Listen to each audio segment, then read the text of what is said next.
Welcome to another episode of This Is Why I Don't Vote, a podcast, Season 4, Episode 27, your safe space to discuss sports, politics, social issues, and even religion, where we will take it all very seriously, but not too seriously. Although I did not, and will not, speak extensively on the debate between Joe Biden and Donald Trump, I do want to speak to what's happened over the course of this week, the cope, the Democratic cope at what is something that's been obvious to most of us. Joe Biden has declining mental faculties. The lie that has been pushed by the administration and the lie that has been adopted and foisted onto the American people by the media. Also, the U.S. men's national soccer team, it sucks. And I don't like it. Thank you for all of you who have dutifully supported the podcast over the course of the last 4 years. If you're new, please like, subscribe, thumbs up, 5-star, write a review, send to friends and enemies far and wide. This Is Why I Don't Vote podcast is on Patreon. Please consider supporting. Act 1. This isn't the first time the legacy media has pushed a presidential administration's lie. As I stated in the intro to the podcast last week, I really didn't want to do anything specific to the debate between Donald Trump and Joe Biden. I felt like it was much to do about nothing. It was everything that we already knew about both candidates. So what's the point in having any kind of debate breakdown? What I do want to comment about, and what I think has been interesting over the course of the last week, is all of the cope that's been going on by the mainstream, the legacy media, and by a number of luminaries in the Democratic Party about the struggle they're having over this Joe Biden dilemma, as if we didn't all collectively know that the man was having a cognitive decline, that he has decreasing mental capacity, and this has probably been going on since roughly 2020, since he beat President Donald Trump in the last election. This isn't something that's new. Where have we seen similar cope?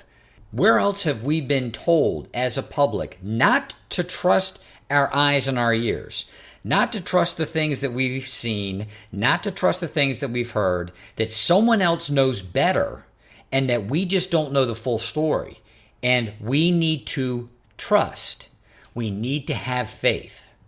What came through me strongly over the course of the last week as I've watched all of this cope, you had people not 2 weeks ago vociferously defending President Biden, stating that he is of as sound a mind as he's been in not only the White House, but in Washington, D.C. We're talking about a man who is a creature of Washington, D.C. He's been there for 50 years, that he is as sound a thinker and a leader as he has been over the course of his tenure in Washington, D.C.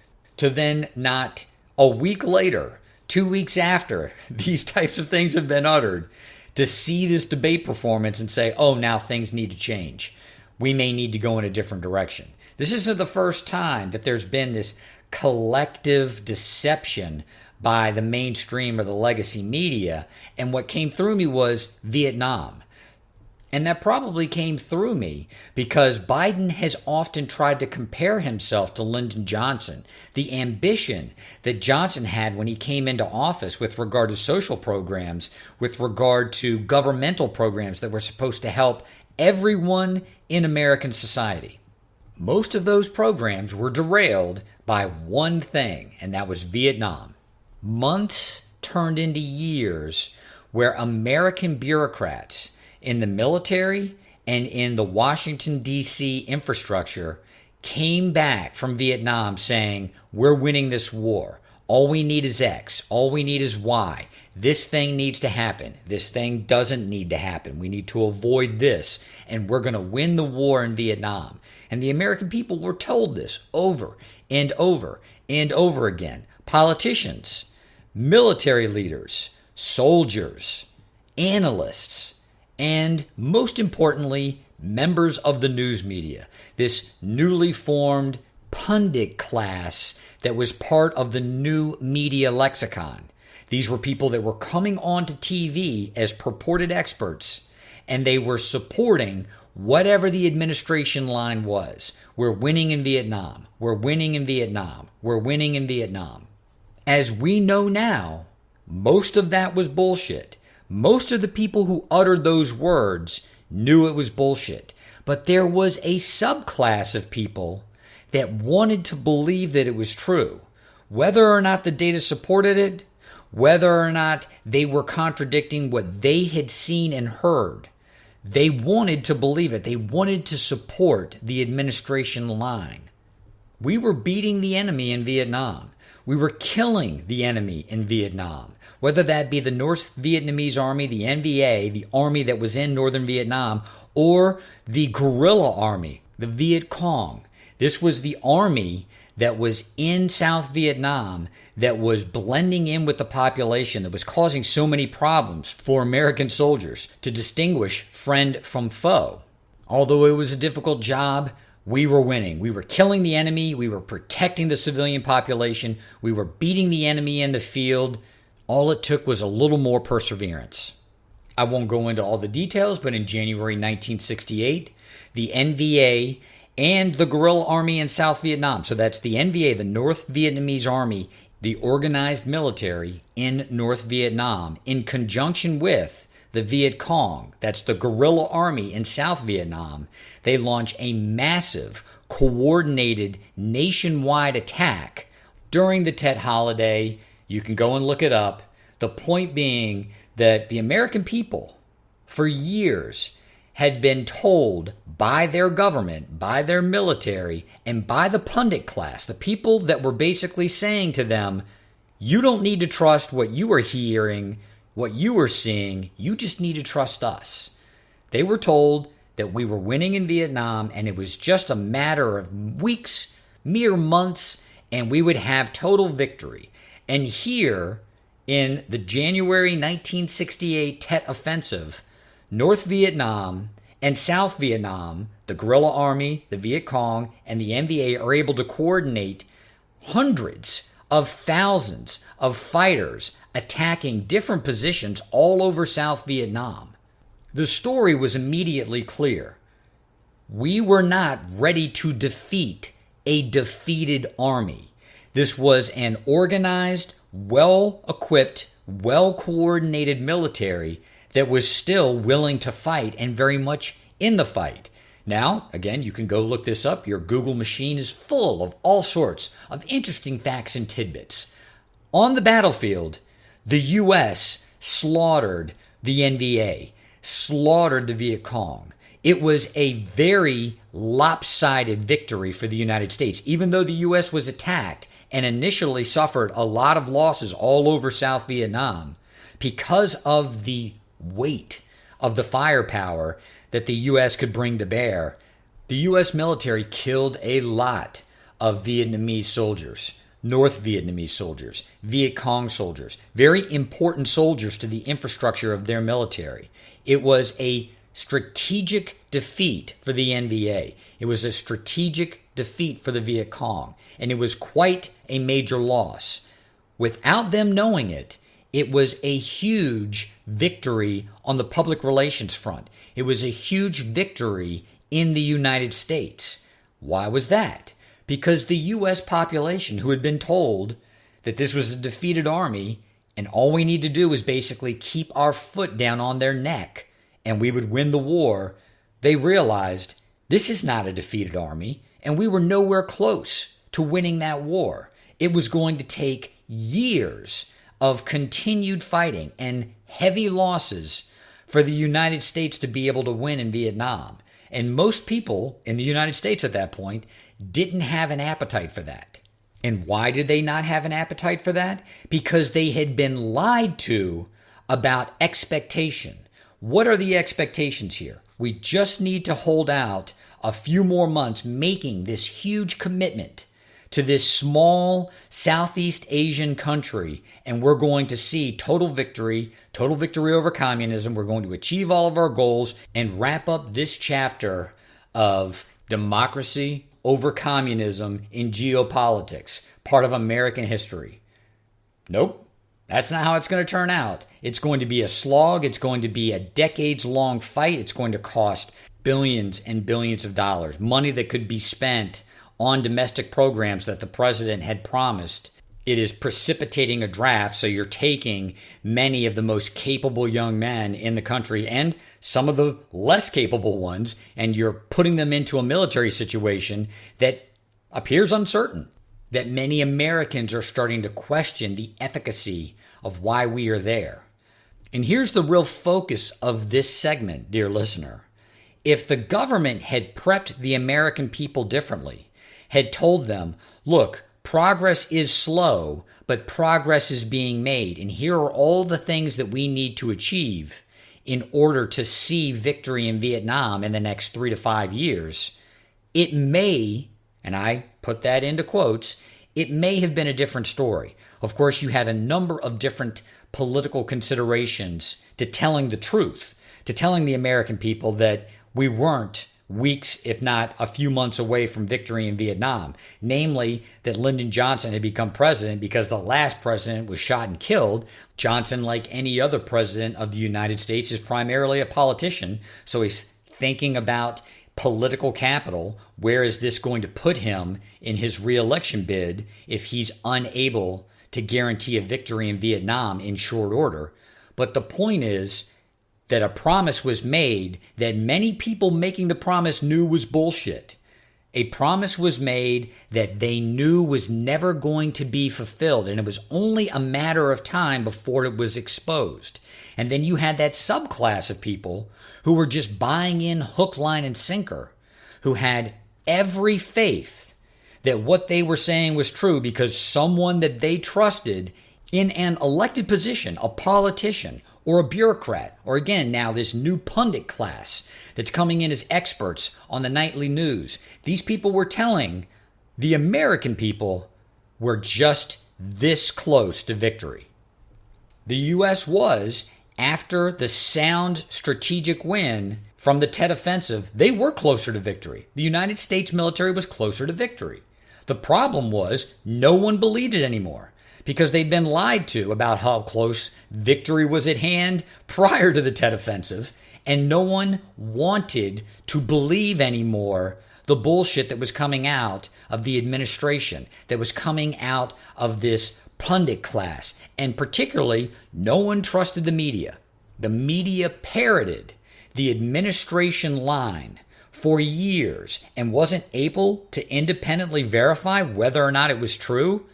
Fast forward to 2024, you had politicians, you had bureaucrats, and you had pundits not 2 weeks ago vociferously supporting Joe Biden's ability to think and to comprehend as well as he ever has in his tenure in Washington, D.C. And you had this other, more sinister, more calculated maneuver that was being undertaken whereby those that were questioning Joe Biden's mental capacity were being challenged as propagandists. That any challenge to Joe Biden's mental acuity was somehow propaganda. It was misinformation. It was manipulating videos, manipulating audio to make the man sound feeble. They were using these watchwords, these catchphrases, and trying to weaponize them to defend a man that, by most accounts, if you look at many of the polls that have been taken over the course of the past 18 months, most of the American people, even people who support Joe Biden, agree that he is losing his mental faculties, that he is diminishing every day in his mental acuity. Now you have this population of people, whether that be politicians, whether that be bureaucrats, whether that be pundits, who are trying to backtrack and say, oh, now this is an emergency. Now things need to be reevaluated based on the information that we have from this debate. And that's all bullshit. It's absolute and total cope. And this is one of the things that I want to focus on more in this podcast, and I'm not doing a very good job at it, but it's that I'm so proud of most of the people in this country that they don't want to get involved in politics to the extent that they don't want to run for office or they don't want to be involved in the bureaucracy around any of these political agencies, these administrative agencies, these governmental agencies. It's because they don't want to have to become a shameless shill. It is now more stark than I think it's ever been because of social media, because we're able to see these things in real time, that you have to dive into groupthink in order to be an accepted member, to be part of this new political paradigm between the Republicans and the Democrats. Again, it's just one uniparty, but in order to be part of one or the other, you have to buy into and you have to support a lot of the nonsense that's just kabuki theater. It's window dressing. It's a dog and pony show. You can't go in there with a wink and a nod. You have to act like you're going to drink that Kool-Aid. No matter what anyone says, you will drink the Kool-Aid. What you can see specific to this whole issue with Joe Biden and his mental health is that people are not drinking the Kool-Aid. And people haven't been doing it for a long time. They were just holding out hope that the things that they were being told by their political masters were accurate. I've heard some crazy arguments over the course of the last week. A Joe Biden administration is going to be better than a Donald Trump administration. So it wouldn't really matter whether or not Biden had all of his mental faculties. It's better to go with a Biden administration than it would be a Trump administration. Biden was sick, and because he was sick, he may not have the sharpest mental faculties anymore, but it was the cold, it was whatever sickness he was facing that exacerbated it to such a point or such a degree that he had this disastrous debate performance. He had too much information floating around in his head. His aides didn't properly prep him in anticipation of the kinds of questions, which evidently the candidates knew exactly what the questions were going to be. This was not a normal debate, and it was Biden's aides that failed him. Whatever the cope may be, I have no doubt, I didn't live through it, I've read a lot about it, and I have watched a lot of different programs about it. This is no different than what the Johnson administration was doing weeks after the Tet Offensive. Trying to defuse a bomb after it had already gone off, and then trying to contain the destruction levied by that bomb after it had already befallen their administration. Whatever credibility the legacy media had with most of the American population, it's gone. It's absolutely gone. And the cope doesn't make it better. It makes it worse. It actually will push the people that really matter. The Democrats are going to vote for a Democrat. The Republicans are going to vote for a Republican. But most of us, and I'm saying that now, more and more people, they can give themselves a label, but they're probably more centrists or independent. And an independent voter isn't going to look at the way this entire election campaign was run by the Biden administration and think, that's somebody I'm going to vote for. That's somebody that I trust. That Democratic cope, the cope from the Biden fallout. Donald Trump is a liar. Donald Trump is a liar. I'm not saying that he isn't. And I believe that most independent voters believe as much, that Donald Trump is a liar. But Donald Trump is an honest liar. The man comes out routinely and says things that are true, and he embellishes things that he thinks that you want to hear, and he routinely admits as much. He gets egoistic about certain things and won't back down. I'm looking at you. The election was stolen in 2020. But I'm starting to believe that many people who support Trump feel that he's a more honest liar. Or maybe better said, a liar that's more transparent about being a liar. Whereas you have someone like Joe Biden, who is also a liar. The man has been lying about his mental acuity for close to 2 years now. And his entire staff, his administration, the Democratic Party, all of the infrastructure that is part of his 2024 campaign for president, they are all liars. They've all been telling us a lie for months now, and it's only after the bomb has gone off and they're trying to sort through the fallout that they want us to believe that they're in the same boat that we are. Oh, we had no idea. And now that this is the state of affairs, we might need to make changes. Donald Trump, a liar with a big ego? Sure. Joe Biden, a liar with a big ego? Hell yes.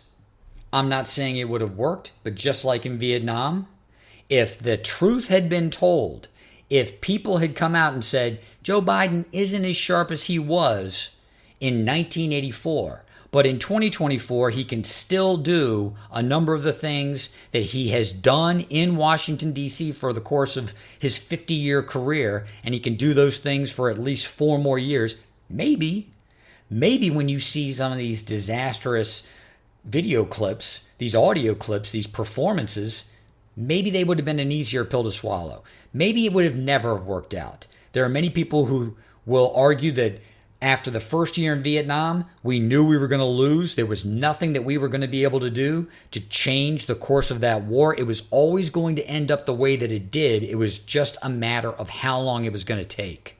Perhaps it's the same with the Joe Biden story, that it was always going to end up in tragedy, that he was always going to be exposed for being mentally inept, for losing his mental acuity because of whatever, namely probably age, but that there was nothing that he was going to be able to do. There was nothing that his staff or the administration or the Democratic Party was going to be able to do to avoid this fate.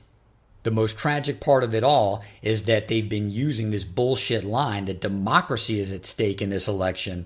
And if that was the case, why would they put up someone as feeble-minded as Joe Biden to save democracy? Act 2, the U.S. men's soccer team sucks, and I don't like it. The U.S. men's soccer team were participants in the Copa America tournament that is ongoing. They had the opportunity to play teams from both Central and South America, just like Europe. The powers that be in North, Central, and South America saw all the money to be made from having this international style tournament and said, we want in on that. So the United States had the opportunity to play teams that they normally don't play outside of friendlies, and it was the opportunity to show the ascendancy of U.S. soccer, particularly U.S. men's soccer. The U.S. played 3 matches in order to advance into the knockout stage. They beat Bolivia. They lost to Panama 2-1. We will talk extensively about that.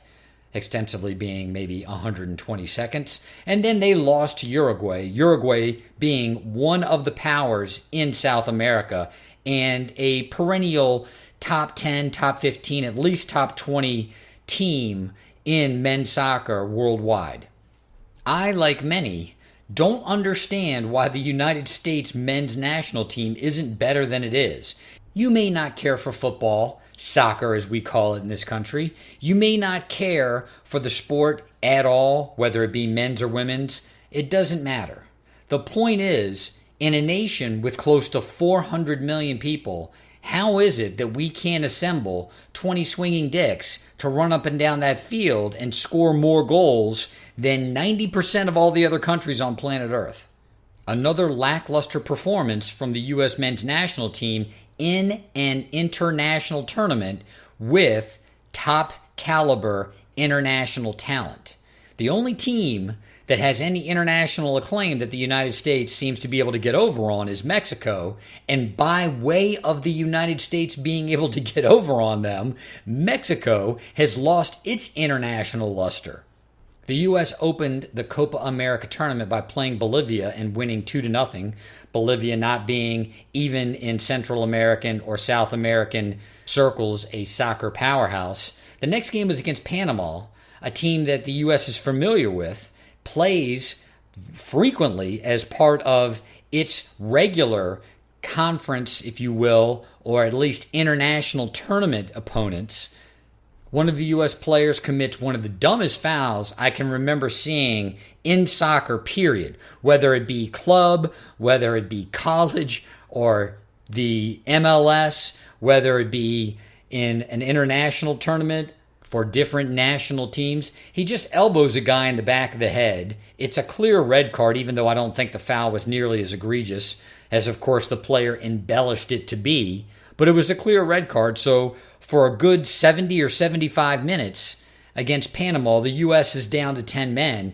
The U.S. has a tie, a draw, in the waiting, in the midst. It's 1-1, and I believe it was the 82nd minute. I could probably look this up, but I'm not going to do it. It was at least with 10 minutes left that Panama scores, and it looks like it's all over for the U.S., and in fact it is. If the U.S. had been able to get a draw in that game against Panama, it might have had some flexibility against Uruguay. Again, one of the stronger teams, not only in this tournament, but in the world. And yet, what did the U.S. do? They put themselves in a position where they had to win that match against Uruguay in order to advance. Uruguay probably had 1,000 different outs. It could win the match, it could lose the match with help from the other teams in the group, or it could just draw. Well, what did it do? It went out and at least had enough attacking football to score a goal. The U.S., on the other hand, and I don't like using this term, it's used frequently in the international football, the soccer parlance, but it is so apropos in this example. The U.S. had no sense of urgency. The team just came out there and was lollygaggers. They didn't have any sense of urgency, and when they went down 1-0, it seemed like they had no idea what to do, and there wasn't the type of attacking football that you would expect from a team that knew if it did not win the match, not draw, if it did not win the match, it would not be able to advance to the knockout round. Christian Pulisic is an international talent. He is a generational talent for the U.S. men's national team. And it seems as if his potential is being wasted at this point because this team does not look poised to make a run, not only in a tournament like the Copa America, but the World Cup, which is fast coming and will be played on this continent. Yes, the World Cup this year will be hosted by Canada, the United States, and Mexico. Given that the Copa America Cup was being hosted here in the United States, you figure that the United States men's national team would have a better showing, and yet they didn't. Perhaps it is all up to coaching. Perhaps it is Greg Berhalter's fault. He's going to get fired. They'll replace him, and they'll have this merry-go-round again with a new coaching staff, hopefully able to harness all of the potential of this young national team and give them the kind of guidance, the direction that a young team needs in order to build something that can be sustainable for a good 10 or 12 years. Right now, though, it looks like it's just the same old shit. This is Why Don't Vote, a podcast.